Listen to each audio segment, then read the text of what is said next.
YouTube friends, welcome to the Red Parrot channel. I am your host, Mary Ellen. This is an episode of K3N Cloth Tales, weekly slow stitch 2024. You can find her at K3N Cloth Tales here on YouTube, and she's also on Instagram with about the same name. And I need to set the timer. What else do we need to say? This is week 2. So let us get after it. I don't think I'm going to get to completion. So it occurs to me that I should do probably 2 videos a week. One is sort of like the beginning, and then I may be working offline, and then 2 is the end, or at least ta-da, I finished. So let us get after it. So where do we start? I pulled a bunch of fabrics and bits and pieces, odds and sods, and we are going to start with what we started with last week, which is this, which is a bed sheet that is no more, but is still living its best life.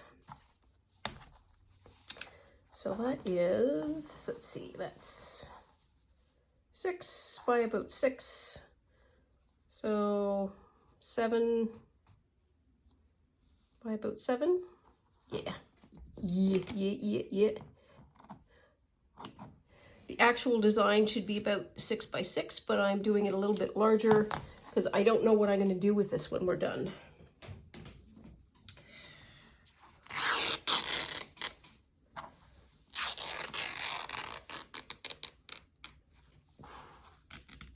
And the design, in case you're interested, is little pineapples. And ridiculously, I thought to myself when I couldn't find it, I went, oh my gosh, I don't have any more of this, and I've already started with this fabric, and I found an entire full sheet. So we should be able to get through 52 weeks and be fine. So, got our base practically finished. And so, this week's thingy what's it is balance. So what she did was she essentially created a circle, one side dark, one side light, seed stitches here, seed stitches here, an outline, and then couching. And there may be more, but I got to that point and I went, right, I got to get started, because I'm a keen bean. So I was looking for a bunch of things. First one is contrasting colors. Black and white seemed a little bit too obvious to me, so I went looking around. And yes, I'm moving stuff off camera because we're not ready. We're not ready for that part yet. So part number 1 is contrasting colors. I have 2 men's linen shirts. I have orange and I have purple. And I think that would be a really lovely set of soft colors. So that's what we are going to do. And I don't need a lot, so I'm just going to hack off a sleeve. So these are thrifted. This is a Harry Rosen. For anybody living in Canada, you will know Harry Rosen. And I've got the good scissors out.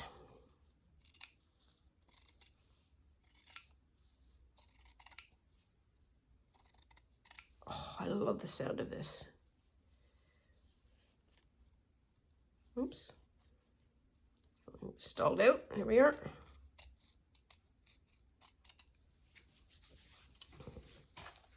I have been so precious about some of the things that I have been keeping.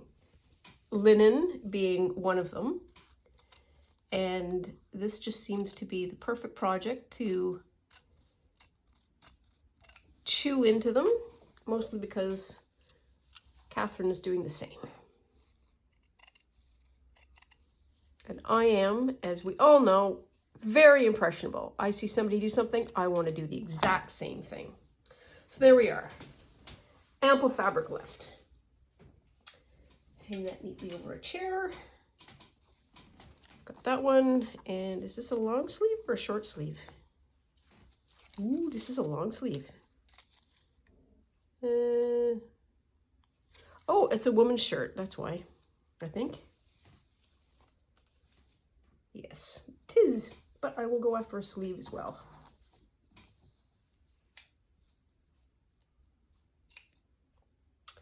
Because I surely don't need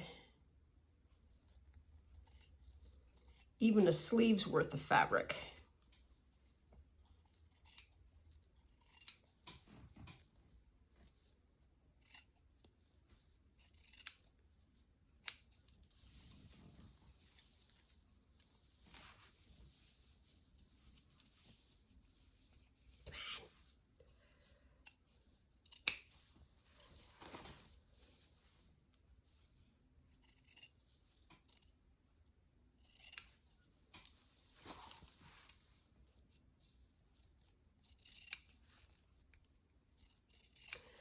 Virtually certain that this is going to need a press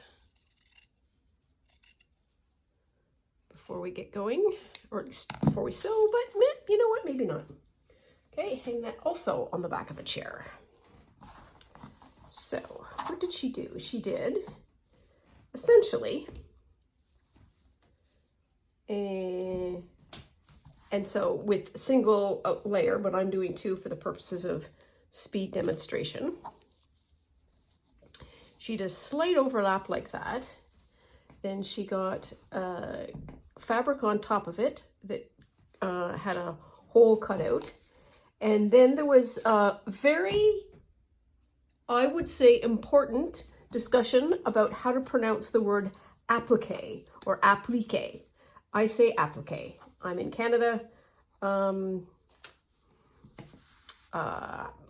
French influence is here as well, but I have never said anything but applique. And I remember hearing applique for the first time and thinking it quite jarring. So, yes, I know, this is cheesecloth.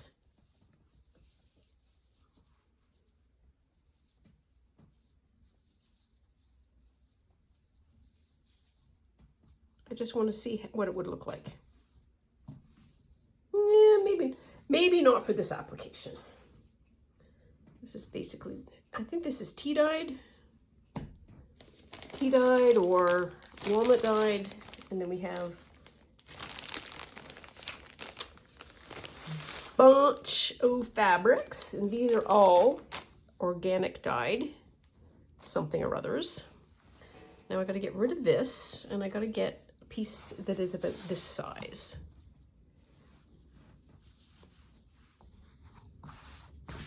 That's probably too thin because I think the color will show through. It does. I'm not necessarily opposed. These are also threads that have been dyed. This is way back in the day when I wasn't really all that good about labeling what I was doing. I'm better now. How about this one?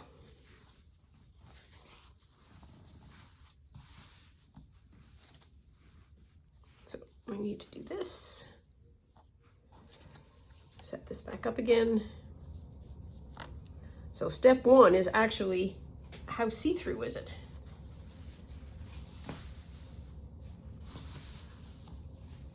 That's not bad. It's a lovely set of colors too. It's a little darker. You're also not see-through, not bad. This, ooh, yes, this is the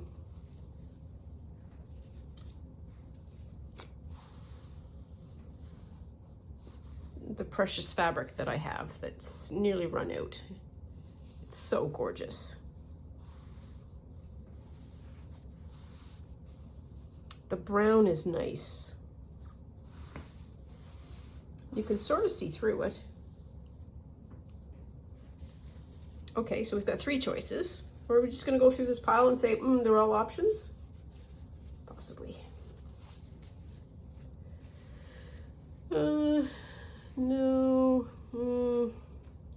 Not for this application. I think I would like to have it plainer, but this is more of that nice fabric. More of this nice fabric. Not big enough.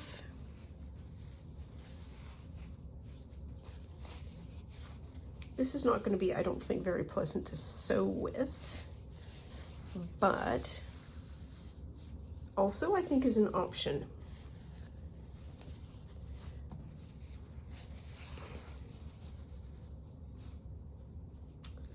So is this.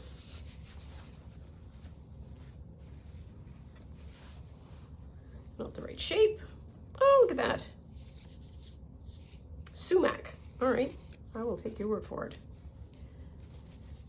Ooh, okay, so this is sage. Saddened sage. What do we think of that?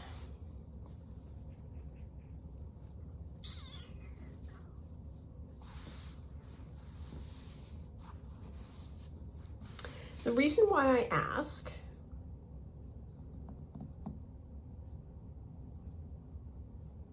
I guess it goes, so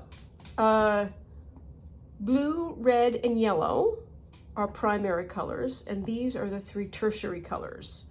So red and yellow, red and blue, yellow and blue. This is about balance, and I'm not sure if that works with the theme. Ooh, look at that. That is some nice sage thread. Like, wow. Oh, this is boiled or something else. Yep, this is boiled. This is echo printed.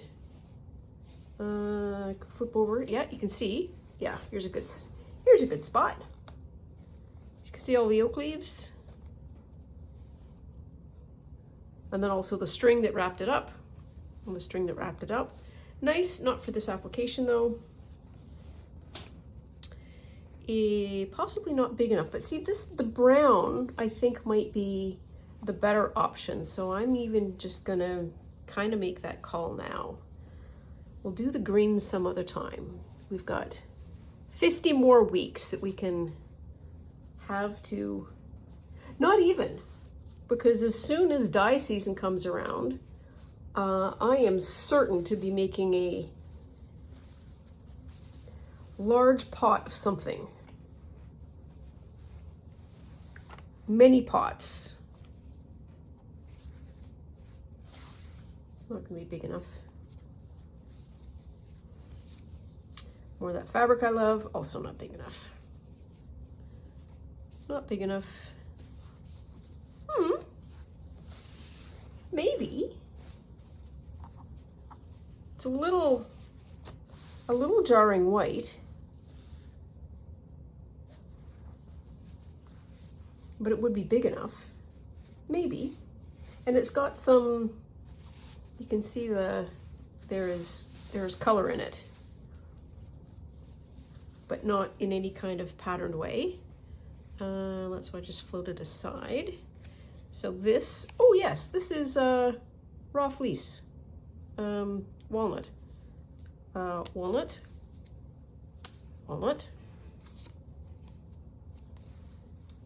more walnut. Why was I so dopey and didn't get, ooh.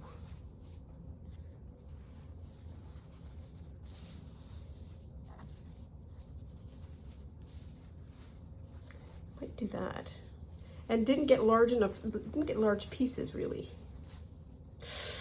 Ooh, look at that. See, I don't want to use that. Not, again, not for this application.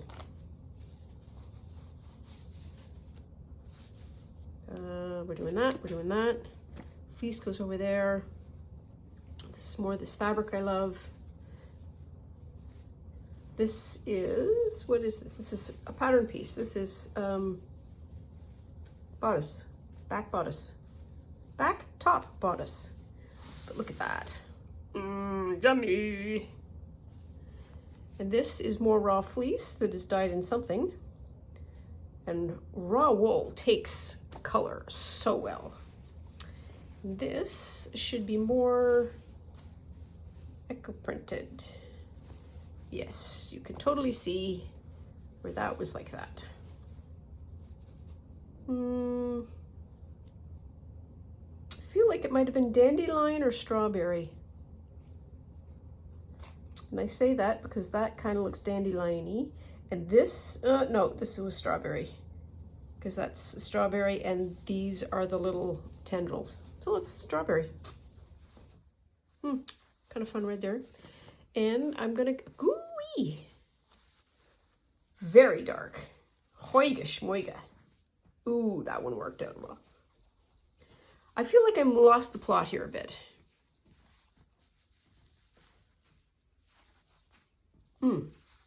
Nice, not for this application. Okay, so nice old tour of all of the bits. Cram all this in my bag. And I have 2 of these bags, 2 small little precious bags. Because up until this point, I've never really known what I'm going to use it for. But now I've got this project and I have all of this material that is kicking around. Okay, so put these out of the way. So this, it's going to be either the yellow. And what's the actual size of this? 10 to 15. So I could do 5 by 5. Or I can do something like that.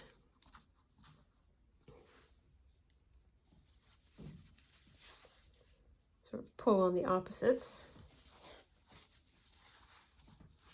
Or I can use this.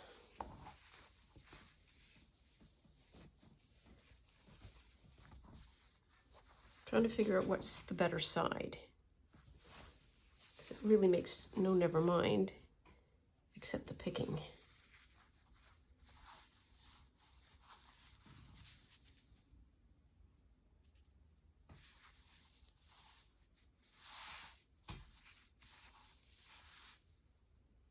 So I think this is the business side, because that would be have been a wrinkle.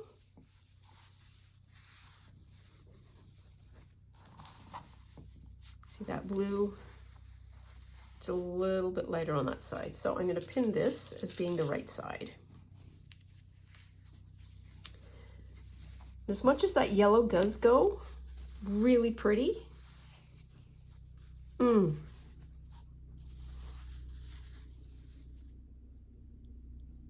that's such a shame. But I think we need to go with the white. And so I think we can just sort of, just sort of hack that out.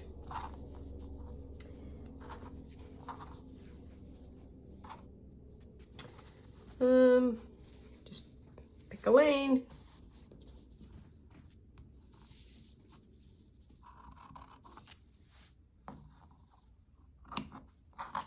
Oops.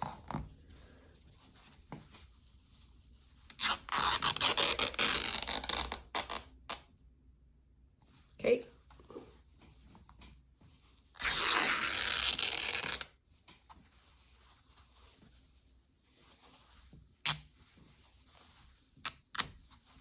Ooh, wow, that's fun.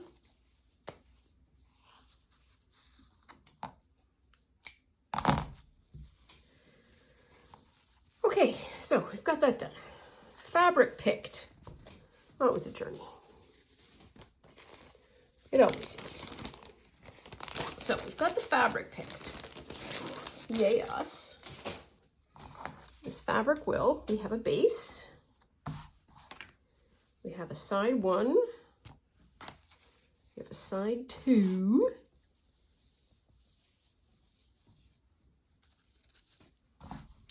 We have a cover like that. Okay, so thread choices. I have thoughts about how to sew this. Got these. So these are all thrifted threads. I think this is maybe DMC. It's made in the USA. So it's either DMC or Coats. Not awful. Those are pink, which does not go. Now that I'm looking at this purple, I'm not sure whether or not I like that. And I might have to go to my own stashy stash. Yeah, I don't like either of those. So I will need to get, what will I need to get? I want to get threads that match these colors very, very closely. And I'm certain that I have them. It's just a matter of searching for them. Because I have a great deal. So the last thing is the circle. And she showed, and I don't know if she used it because I just got excited when I started watching the video, hand twisted fiber. And I do drop spinning.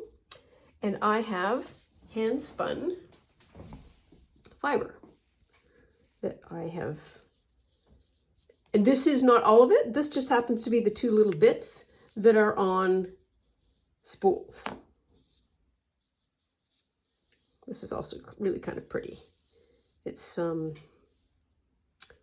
variegated. This is 3-ply and drop spun by me. And so, again, anything worth doing, it's worth overdoing. This is, wow, early stuff that I dyed. So this would have been raw fleece, washed and then spun by me. And this is, oh, so early. This is, for any of the spinners out there, I will just, there's no hiding anything on this channel. That is not a tight spin at all. That's one cross, that's another cross, that's another cross. But what I might do is just take this and spin it again, and then maybe that's what I'm going to do. This, inexplicably, has got green in it. I was probably using the tail end of something, but I think that's what I'm going to do. I'm going to take this and then just spin it again and get a much tighter piece of fiber, and it's also going to be thicker, I think. So I think we're decided, and then that will go kind of around. And just to show you my commitment, so this is the fleece. This is what I've got a hank, and this is walnut dyed. And I would have, what would I have done? I would have probably knotted it or constrained it somehow and then put it in the pot. And then when it comes out, there's variegation. So this isn't, I'm gonna do it. It's not flat. You can see that there's variation in the color. So let's put that aside and that aside. And I pulled all the stuff up. So this is another hank that probably needs to be, wow. It's so fun to go back in time and see one's work and be able to understand it and acknowledge the process, the progress. Because this is really, I love myself. I will be kind. That's terrible spinning. Another thought I had is using this for couching. And this is a strand of a industrial floor mop, which I like because of the color green. So we'll go kind of like that.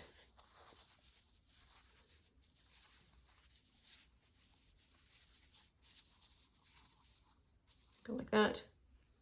Or, oops. So we've got the green, we've got the brown. The brown goes with this, but this does too because it's also got a lot of the white flecks in it, which is fun. And then, just because everything we're doing is worth overdoing, I have some more fleece, but there's too much yellow. I got it because of the green, but yellow. And 2 more pieces of fleece. This is too dark. And there's nothing like huffing fleece. Oh, raw fleece. If you ever get a chance to have and work with raw fleece, like just off the sheep, it is the most amazing material. It is so yummy as a material to work with. It's full of lanolin. It's not sticky, but it has, the lanolin is like a wax almost that has a hand feel to it that's just gorgeous. So yeah, we're not going to use those. Okay, so we have spent 25 minutes literally faffing around. We've got a plan-ish. Yes, I think, no, we've got a plan. I've got to spin that. I've got a hole in that.